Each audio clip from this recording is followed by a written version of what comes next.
For all of us, we feel anxiety differently. For our boys, I think there was a lot of anxiety when we moved off campus onto a complete online learning space. We feel anxious when things are out of our control.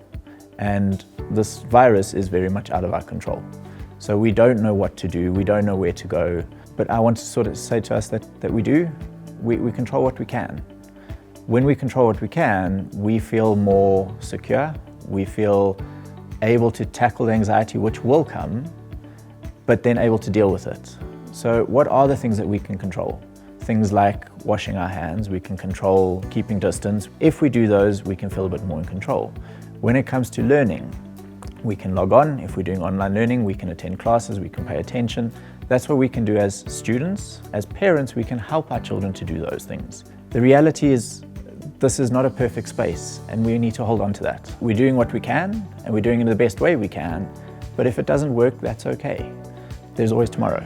There'll be good days, there'll be bad days, and if we can hold on to the fact that it doesn't need to be perfect, it makes us feel a lot more in control. I think we need to realize that as adults we have words, our children don't always. So sometimes we see frustration, we see grumpiness, we see tantrums. Those emotions that we take as frustration and anger sometimes are hiding behind the anxiety, and we need to help them find those words. Depending on how old your child is, you can start to give them a vocabulary when they talk.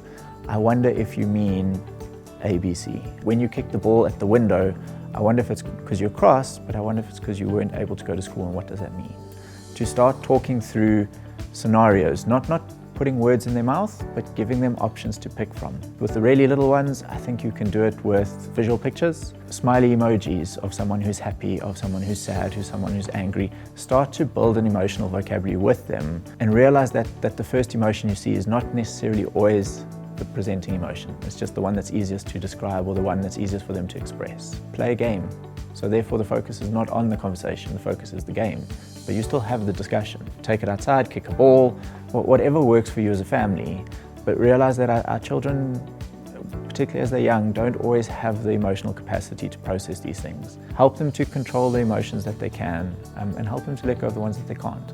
One of the other things, just in terms of being able to support children, is look at the resources that the school has put out. So there are letters that have gone out, there are things pasted up on the websites. All of those provide additional tools. They're toolboxes or things to add to your toolbox. We're not going to get this right all the time, we're going to make mistakes. But at the end of the day, we're going to get through this. They're going to come back, they're going to interact with their peers. We need to teach them or explain to them and have a discussion with them that it's going to be different. It doesn't mean that different is bad. It is just different. At the end of the day, the more we can draw on, the more support we can have, the easier that process is for us as individuals, for our boys coming back or staying at home, and for us as parents to know that we're all in this together. At the end of the day, we will all get through this one way or another. One shape or form may not be perfect, and that's okay.